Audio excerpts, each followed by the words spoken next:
चीज़ लेकर, क्या क्या लेकर आए हो बेटे? या फिर जैसे होती है। Good morning everyone, welcome back to my channel. I hope so कि आप सब ठीक ठाक होंगे। ये बिल्कुल अर्ली मॉर्निंग मैंने अपना व्लॉग स्टार्ट कर दिया था। आजकल तो एक्चुअली अर्ली मॉर्निंग ही स्टार्ट कर रही हूँ क्योंकि डेली व्लॉग अपलोड करने की पूरी कोशिश कर रही हूँ। तो बस यहाँ पर सादिया को जब मैंने स्कूल जाने के लिए उठाया तो सादिया को हल्का हल्का सा फीवर और कोल्ड हो रहा था। तो मैंने कहा चलो आज की मैं छुट्टी करा लेती हूँ क्योंकि फिर सादिया के ना एग्ज़ाम्स स्टार्ट हो रहे हैं नेक्स्ट वीक से। तो ऑब्वियसली फिर कल से ना सादिया की छुट्टियाँ हैं मंडे तक। तो ट्यूसडे को सादिया का फ़र्स्ट एग्ज़ाम होगा। तो मैंने कहा रेस्ट करने देती हूँ, मैं थोड़ा ठीक होंगी तो फिर पढ़ाई की तरफ भी ध्यान देंगी। तो यहाँ पर जी मैं उनको लेके बैठ गई थी मटर छीलने, बट वो थक गई थी और फिर मुझसे कह रही मम्मा आप नहीं थकी? मैंने कहा नहीं आप रेस्ट करो और मैं अपना काम पूरा कर लूँगी। तो यहाँ पर ना मुझे पूरे 45 मिनट्स लग गए इसको पील करने में। मैं ठीक 9 बजे लेके बैठी थी और यहाँ टाइम देखे आप 9:45 हो गए थे तो बस जी फिर वो सारा काम पूरा करके फिर मैं आ गई थी किचन में ब्रेकफास्ट बनाने के लिए। सादिया ने और मैंने तो कर चुके थे ब्रेकफास्ट। तो बस अंडे बॉईल करे थे मैंने सादिया और अपने लिए, और हस्बैंड और सुहान के लिए बना रही थी मैं यहाँ पर ब्रेकफास्ट।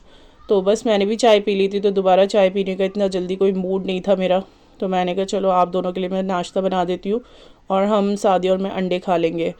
तो बस सर्दियाँ आ गई हैं तो अंडों का तो फील लेना ही था बॉयल एग।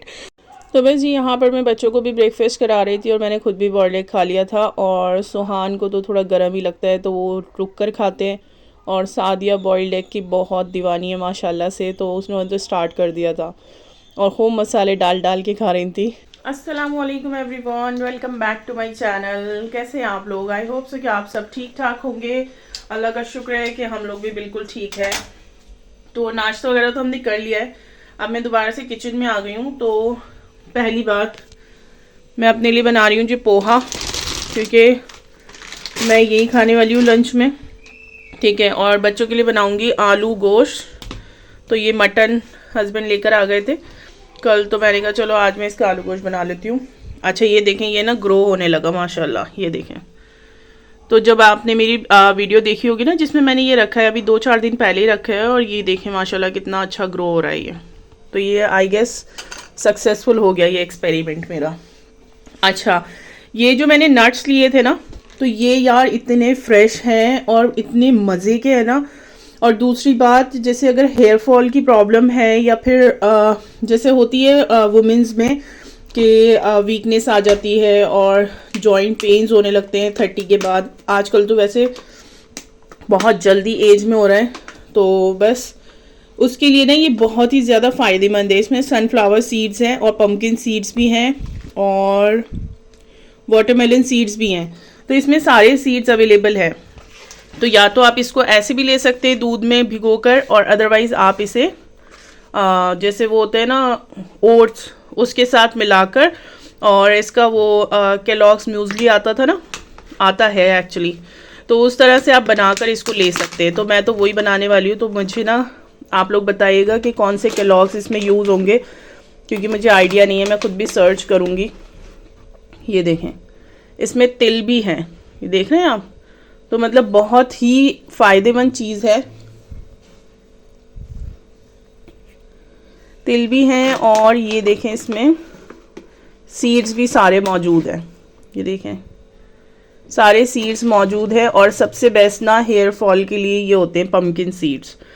तो यार सभी अपनी जगह बहुत बेहतर होते हैं। तो अगर हम लोग भी इसको यूज़ करें ना डेली लाइफ में तो मज़ा ही आ जाने वाला है। ये थोड़ा एक्स्ट्रा स्वीट है तो इसको तो मैं वापस डाल देती हूँ, और मैं ये ब्लैक वाली रेजिन है ना ये ले लेती हूँ। बहुत ही मज़े के। ये देखें जी, ये दोनों आ गए अपनी अपनी चीज़ लेकर। क्या क्या लेकर आए हो बेटे? अभी दिखाती ये मेरा सामान। चॉकलेट्स लाए, और आप भी ऐसी लाए हो, दिखाना कौन कौन सी लाए हो, दिखाओ।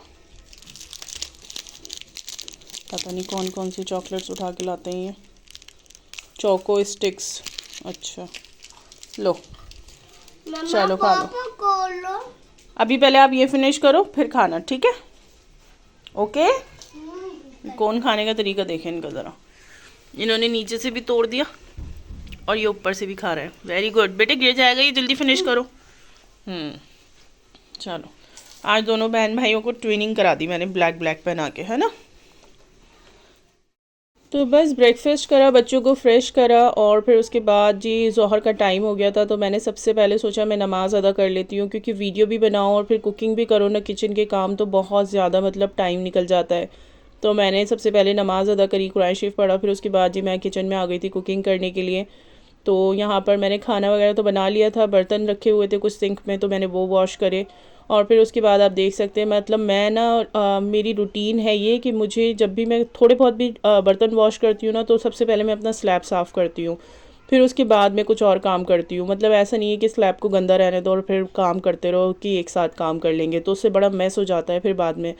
तो यहाँ पर जी मैं आलू कट कर रही थी और आलू गोश्त बना रही हूँ मैं आज। तो मैंने कहा काफ़ी टाइम हो गया मैंने ये बनाया नहीं आलू गोश्त, तो मैंने कहा चलो आज मटन भी लेकर आए हुए हैं हस्बैंड, तो मैं बना लेती हूँ, ये सबका ही फेवरेट है। और फिर जो उसके बाद बारी आती है जी आटा गूंदने की। तो जो विंटर्स होते हैं ना, विंटर्स में मैं हल्के गर्म पानी से, ल्यूक वार्म वाटर जो होता है ना, उससे मैं आटा गूंदती हूँ, तो बड़ा सॉफ्ट सॉफ्ट सा हो जाता है और रोटियाँ भी बड़ी अच्छी बनती हैं। तो ये ट्रिक ना आप भी फॉलो कर सकते हैं। मतलब विंटर्स में आप हल्के गर्म पानी से आटे को गूंद लें तो आटा बड़ा सॉफ्ट सा हो जाता है। तो दोपहर दोपहर का रूटीन तो मेरा एक्चुअली यही रहता है कि मतलब खाना बनाना, बच्चों को देखना। मीनवाइल सादिया स्कूल से आ जाती हैं, तो आज तो सादिया की छुट्टी हो गई थी, अदरवाइज़ ये टाइम जो होता है ना बहुत ज़्यादा बिजी जाता है। तो काफ़ी मतलब लोगों ने मुझे कमेंट भी करा था कि आप अपनी डेली रूटीन एक बार और शेयर करें। तो मैंने कहा चलो आज मैं कर ही देती हूँ, आज जब सादिया की छुट्टी हो गई है तो अपना डेली रूटीन में शेयर कर देती हूँ। तो जी यहाँ पर देखिए रोटी भी बन के हो गई थी रेडी और खाना भी बन के हो गया था रेडी। तो बस मैंने कहा अब आलू मैं इसमें डालूँगी। और किचन भी देखें आप, मेरा पूरा किचन माशाल्लाह से क्लीन हो गया है। तो मैंने आलू में भी सीटी लगा दी थी, तो आलू भी अच्छे से गल गए थे। बस अब मुझे यहाँ पर ना ये फ्राइड अनियन जो होता है ना, तो इसको डाल के फिर मुझे लास्ट इसकी भुनाई करनी है सालन की, और ये सालन हमारा हो जाएगा डन। कुछ ना कुछ मैस हो ही जाता है, कितना ही बचने की कोशिश करो।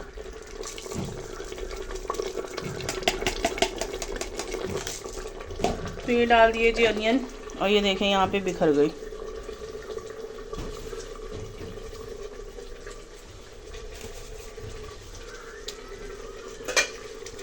बस अब हम इसे अच्छी तरह से भून लेंगे और ये खाना बनके हो जाएगा जी रेडी। तो जी अब बज गए थे 3 और खाने का बिल्कुल टाइम हो गया था, क्योंकि सुबह का नाश्ता कर रखा था सब ने। तो बस मैंने कहा बच्चों को सबसे पहले खाना खिला देती हूँ, बाकी के सारे काम मैं बाद में करूँगी, क्योंकि वीडियो रिकॉर्ड करनी है, ऑब्वियसली उसमें टाइम लगता है सब चीज़ों में। तो ये था जी शाम का टाइम, मगरिब की नमाज़ से मैं फ़्री हो गई थी और फिर आ गई थी मैं किचन में, क्योंकि सुहान सुबह से कह रहे थे उन्हें मैकरोनी पास्ता खाना है। तो मैंने कहा चलो अब मैं बना ही देती हूँ। तो ये वो बास्केट है जो मैं स्मार्ट बाज़ार से लाई थी, तो इसको फ़र्स्ट टाइम मैंने यूज़ करा, बहुत अच्छी है और बहुत अच्छे से ना ड्रेन हो गया सारा पानी। तो यहाँ पर जो पास्ता है ना, वो मैं आटा मैकरोनी यूज़ कर रही हूँ। तो बिल्कुल भी ये मत समझिएगा कि मैदा है या कुछ है, तो फिर कमेंट्स आने लगते हैं कि बच्चों के लिए अनहेल्दी है, ये है वो है, तो इसलिए मैं बता देती हूँ अपने व्लॉग में। एनीवेज, अच्छा आज पता है क्या हुआ, कल मैंने आपको व्लॉग में जो बताया था ना कि पीछे से है ना नॉइस आ रही है काफ़ी, तो आप उसको इग्नोर करें, क्योंकि किसी क्या उसका कारपेंटर का काम चल रहा है। तो जब मैं मगरिब की नमाज़ पढ़ के फ्री हुई ना, तो एक अंकल जी, वो काम दोबारा से शुरू हो गया था, तो एक अंकल जी खूब, उन्होंने इतना शोर, इतना हंगामा मचाया बिल्डिंग में। तो आज वो आवाज़ बिल्कुल भी नहीं आ रही, बिल्कुल शांति हुई पड़ी है बिल्डिंग में। अदरवाइज़ वो सुबह से लेके रात तक, देर रात तक वो इतनी खट खट खट खट कर रहे थे ना कि हम लोगों को भी बहुत डिस्टर्बेंस हो रहा था। तो मैंने कहा आज तो हो गई लड़ाई, इतनी ज़बरदस्त लड़ाई हुई, वो अकेले ही लड़ रहे थे मुझे हंसी भी आ रही थी, वो अकेले ही लड़ रहे थे यार, किसी से फ़ोन पे बात करना तक मुश्किल हुआ था, इतनी ज़्यादा आवाज़ आ रही थी। तो बस वो उनके लड़ने से ना ये हमारे लिए अच्छा हो गया कि आवाज़ बंद हो गई और सुकून हो गया बिल्डिंग में। अदरवाइज़ जिम का शोर और फिर ऊपर से वो कारपेंटर का शोर, नीचे मशीनों का शोर। तो बस अंकल जी यही कह रहे थे कि यार क्या रेजिडेंशियल में तुम लोगों ने कमर्शियल बना रखा है। तो बस फाइनली वो आवाज़ बंद हुई और सुकून हुआ तो चले, मैंने यहाँ पर देखें जी मैक्रोनी में वो सारी वेजिटेबल्स डाल दी थी, सोया सॉस, चिली सॉस और रेड चिली सॉस डाल दिया था। और फिर उसके बाद मैंने इसमें स्पाइसेस, घर के स्पाइसेस कुछ भी नहीं डाले थे, रेडीमेड पास्ता मसाला डाला था मैंने इसमें। और बाकी इसमें वेजिटेबल्स तो आप अपनी पसंद के डाल सकते हैं। सबसे लास्ट में मैंने इसमें सॉल्ट डाला था, क्योंकि बाकी सब सॉसेस में भी सॉल्ट होता है थोड़ा थोड़ा, और मैक्रोनी में बॉईल करते टाइम भी मैंने सॉल्ट डाला था। तो आप भी हमेशा मैक्रोनी बनाते हुए ना इस बात का ध्यान रखा करें कि सॉल्ट ना बिल्कुल लास्ट में ऐड करा करें। तो बस फिर लास्ट में मैंने इसके ऊपर चीज़ डाल दिया था। अदरवाइज़ आप बिना चीज़ के भी सर्व कर सकते हैं। बहुत मज़े की बनी थी, बट बच्चों को चीज़ पसंद होती है ना, तो इसलिए मैंने थोड़ा सा चीज़ डाल दिया था कि बच्चे देखेंगे तो फिर खा लेंगे। तो ये देखिए जी, मज़े की हमारी मैक्रोनी बन के हो गई है रेडी। फिर मैं बच्चों को सर्व कर दूँगी और बच्चे खा लेंगे। तो अक्सर शाम की रूटीन ना मेरी यही होती है कि मैं बच्चों के लिए कुछ ना कुछ बनाती रहती हूँ। या तो सैंडविच बनाती हूँ, या फिर मैं मैक्रोनी बनाती हूँ, या फिर मैं पिज़्ज़ा बनाती हूँ। तो कुछ ना कुछ मैं बच्चों को बना के देती हूँ इवनिंग टाइम में। तो उससे ना बच्चों को एक तो आदत रहती है कुछ ना कुछ खाने की, अदरवाइज़ वो बाहर का फिर प्रेफर करते हैं, तो वो मुझे पसंद नहीं है। तो मैं सोचती हूँ मैं घर में ही कुछ ना कुछ इनको बना के दे दूँ। तो बस जी, लास्ट में मैंने इस पर ऑरिगेनो डाल दिया था, और ये मैंने बच्चों को दे दिया था खाने के लिए। बच्चों को मैक्रोनी दे के मैं आ गई थी जी किचन में, और फिर यहाँ पर मैं तैयारी कर रही हूँ जी, एक हलवा बना रही हूँ। तो आप लोगों ने मुझे कमेंट करके बताना है ये हलवा कौन सा है। तो ये मैं नेक्स्ट वीडियो में आप लोगों के साथ शेयर करूँगी। आई होप सो आपको मेरी रूटीन पसंद आई हो। पसंद आए तो लाइक करें, शेयर करें, सब्सक्राइब करें मेरे चैनल को। Bye bye.